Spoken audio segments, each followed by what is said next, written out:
Red Dead Redemption 2 on an iPhone sounds like a meme, but it's doable. Rockstar's huge open-world western has no native iOS or iPadOS version and no real emulation route, so on Apple devices, the only realistic way to play it is to stream the PC version from the cloud. Here's how to do that on iPhone and iPad. I'll start with the solution I recommend to most people, then cover a few more valid services, and then talk a bit about controllers and streaming the game to your TV.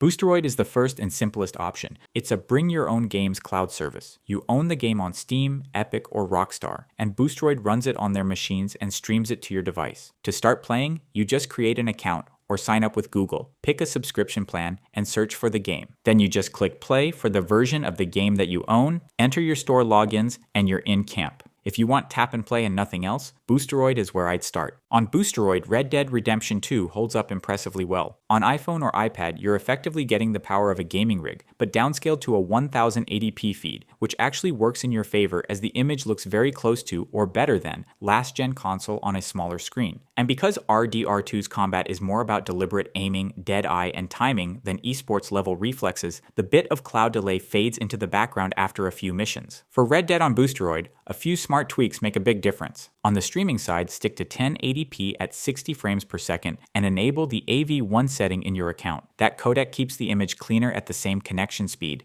which really helps with fog, grass, and distant detail. Just note that AV1 on Boosteroid only works in the browser version of the service, not in the native apps. On iPhone, that means using Safari or a gaming browser like CloudGear. If you've got an iPhone 15 Pro or newer, those browsers can decode AV1, so once you toggle it on in your Boosteroid profile, you get a cleaner image at the same connection speed. Inside the game, the only tweaks I recommend are to turn off motion blur, film grain, heavy depth of field, and chromatic aberration. Also keep resolution scale at 100% with TAA enabled so the picture stays sharp for the stream. Then in controls, lower the aim and look dead zones, nudge sensitivity and acceleration slightly above default, and use normal or slightly stronger lock-on. This makes the stick feel more responsive and hides most of the cloud delay on a handheld.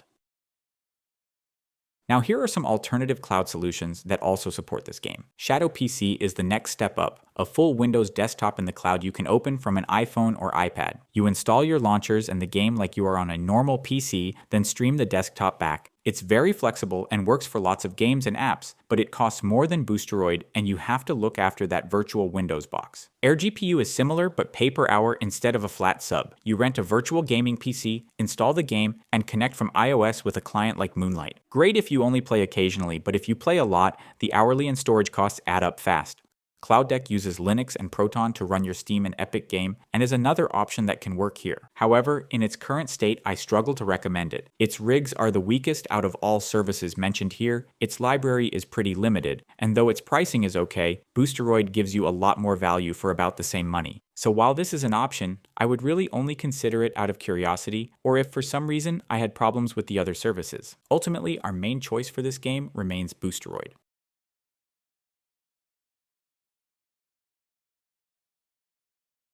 Whichever cloud route you choose, Red Dead Redemption 2 on a touchscreen is misery. Cloud services give you touch controls, but 5 minutes of playing RDR2 this way is enough to make you never want to try them again. This is a controller game, and there's no shortage of controllers to use with an iPhone. My recommendation is getting a telescopic controller like a Backbone one or a Razer Kishi that turns your phone into a handheld, but you can also go with a full-size Bluetooth controller, especially if you want to AirPlay your phone's screen onto your TV. A quick side note here, if you do go for a telescopic controller, pay attention to compatibility. For iPhone 15 or newer, use USB-C controllers that explicitly list iPhone support. On iPhone 14 or older, you need Lightning models like Backbone 1 Lightning or Razer Kishi V2. Also avoid older Android-only USB-C grips. They may plug in, but many simply don't work properly with iOS. Now for the TV streaming option, if you'd rather play on a big screen, you can mirror your device with AirPlay to an AirPlay-compatible TV. That adds some extra delay on top of the cloud stream, but for a slower cinematic game like Red Dead Redemption 2, it's still fine. For the lowest lag, plug your iPhone or iPad directly into the TV with a USB-C or Lightning to HDMI adapter and use your controller as normal. By the way, Boosteroid also has dedicated apps for Android TV, LG TVs with WebOS, and anything that runs on Fire OS. So if you've got any of those, you can cut out the middleman and use Boosteroid directly with your TV. So on iOS, Red Dead Redemption 2 basically comes down to picking a cloud service that fits your budget and patience level, pairing a decent controller, and making sure your Wi-Fi Wi-Fi is solid. Once those three pieces are in place, riding through the snow in the opening chapter feels surprisingly natural on a slab of glass. And if you also have a Mac and want to play the game there too,